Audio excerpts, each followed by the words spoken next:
Do you believe that? A single leaf on the wall can save a life? Audio story. The last leaf took readers through a roller coaster of emotions, from the suspenseful anticipation of watching the leaf fall on the wall to the heart-wrenching worry for Johnsy's fate each day. And it brings joy to see Johnsy regain hope, yet also sorrow for old Behrman, the elderly artist who passed away after creating the only masterpiece of his life. Join us in listening to The Last Leaf on the Audio Story channel. Bear's Little Storybook. In a small district east of Washington, the roads run wildly zigzagging, cutting into small strips called zones. These zones are tucked into strange corners and curves. One road intersects itself once or twice.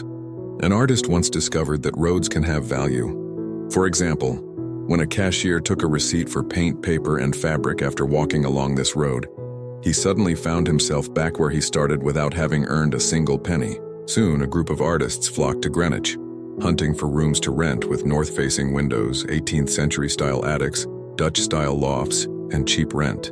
Then they brought in a few jars of tin alloy, a couple of makeshift cooking pans, and thus a commune was formed.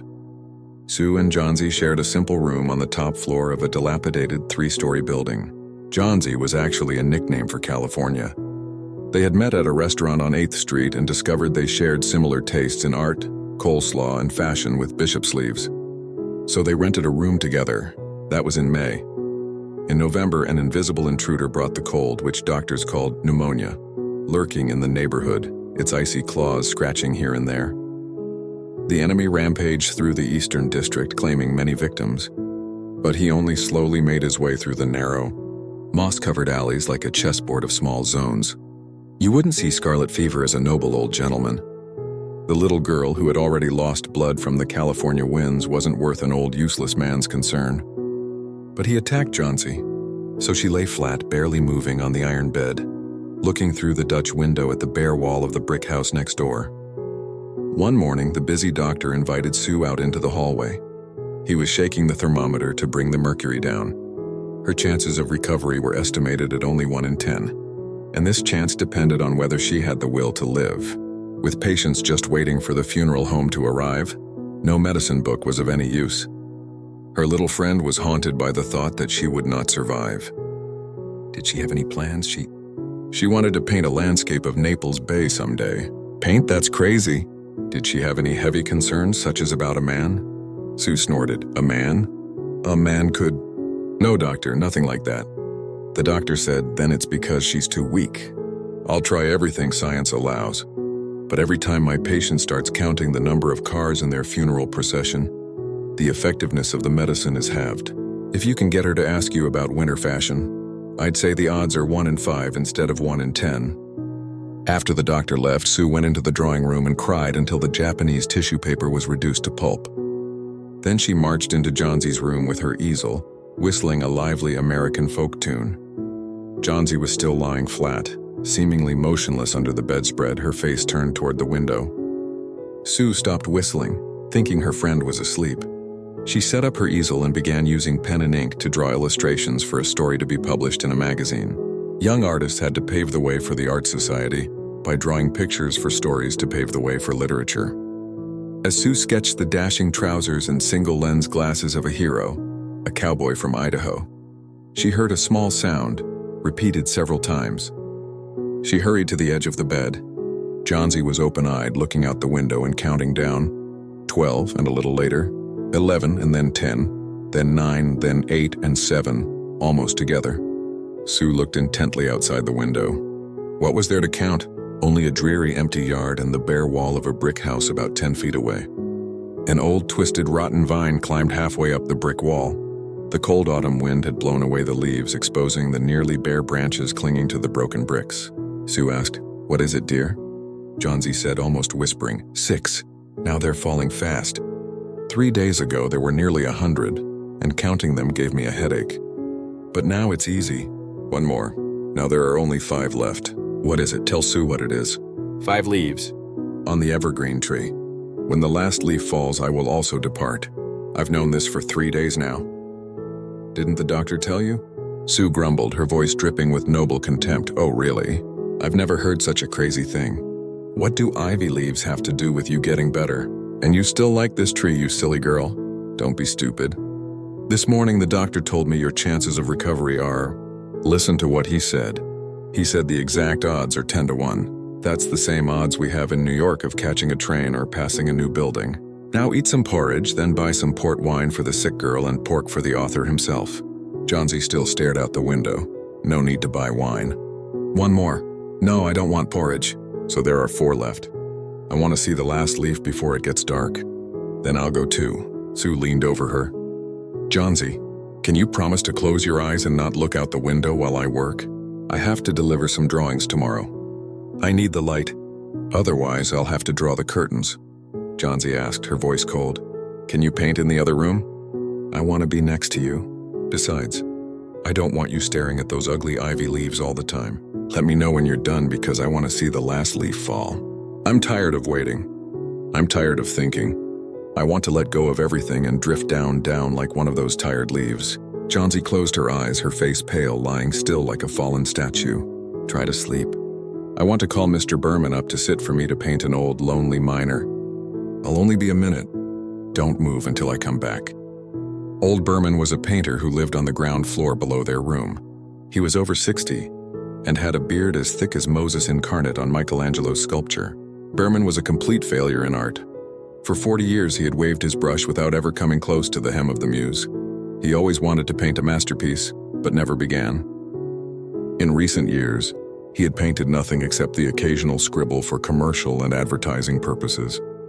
He earned a little money by sitting as a model for young artists in the neighborhood when they didn't want to pay professional model rates. He drank gin heavily and still talked about his upcoming masterpiece. Otherwise, Behrman was a small but fierce old man, prone to cursing anyone who showed weakness and saw himself as a guard dog protecting the 2 young artists living upstairs.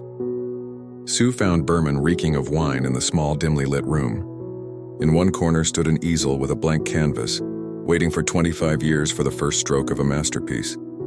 She told him about Johnsy's delusion, about how she was truly as light and fragile as a leaf. She would drift away when her already weak grip on the world weakened further. Old Behrman, his eyes bloodshot, loudly scorned and mocked such foolish imaginings. Poor thing. How could anyone be so foolish as to want to die because of a few leaves falling from a worthless vine? I've never heard of such a thing.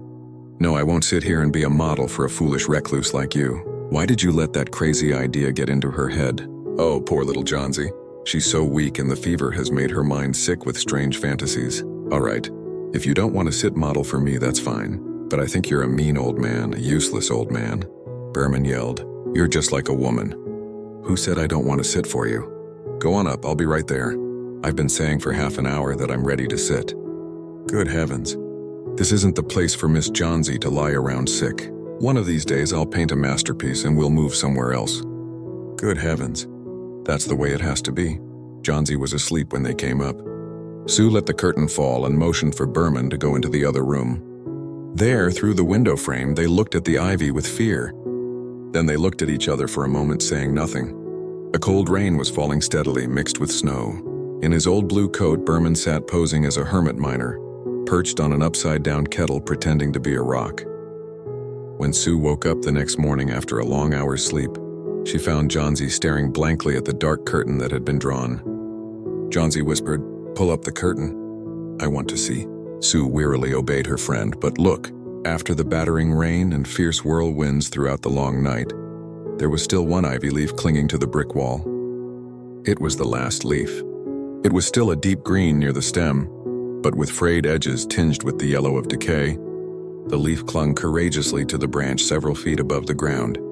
Johnsy said, "That's the last leaf. I'm sure it fell last night. I heard the wind. It will fall today and I will die with it." Sue leaned her thin face close to the pillow. "Darling, if you don't think of yourself, you should think of me. What can I do?" But Johnsy did not answer. The most extreme loneliness in the world is a soul preparing to continue its mysterious, distant journey. The fantasy seemed to haunt her more strongly as the ties binding her to friendship and to the world loosened. As the day wore on, and even through the gray expanse, they could still see the lone leaf clinging to its stem, leaning against the wall. And then, as night fell, the north wind blew again while the rain still pounded on the windows, streaming down the edges of the Dutch-style roof. When there was enough light in the early morning, Johnsy, the unfeeling person, ordered the curtains to be drawn again. The ivy leaf was still there. Johnsy lay for a long time looking at it, and then she called Sue, who was stirring the chicken soup on the gas stove. She said, "I'm a bad person, Sue. Something has kept that leaf there to show how cruel I am. Wanting to die is a sin. Now you can bring me some porridge and some milk mixed with a little port wine and... No, first bring me a hand mirror, then pile some pillows around me and I'll sit up to watch you cook." An hour later, she said, "Sue, one day I'll paint the scene of Naples Bay." The doctor came in the afternoon, and when he left, Sue had an excuse to go out into the hallway. He took Sue's thin, trembling hand in his. "The odds are even. With your devoted care, you will win. And now I must visit another case downstairs." The patient was Behrman. I think he was a painter. Also pneumonia, he was old, frail, and the illness was acute. There was no hope, but I would take him to the hospital for more comfort. The next day, the doctor told Sue she's out of danger now. She's won. Now she just needs good nutrition and care, that's all. That afternoon, while Josie was knitting a deep blue woolen scarf and looking very useless, Sue came to her bedside, put her arm around her, and also around the pillows. "I have something to tell you, little white mouse. Mr. Behrman died today in the hospital of pneumonia. He caught it in just 2 days. The guard found him the first morning in the downstairs room, unconscious with a broken leg. His shoes and clothes were wet, cold as ice. They couldn't understand where he had gone on such a terrible night. And then they found the storm lamp still burning, and a ladder that had been removed from its storage place, a few tattered brushes, and a palette with a little green and yellow paint. Look out the window, dear. Look at that last leaf of ivy on the wall. Did you ever wonder why it never fluttered when the wind blew? Honey, that was Mr. Behrman's masterpiece. He painted it on the very night the last leaf fell.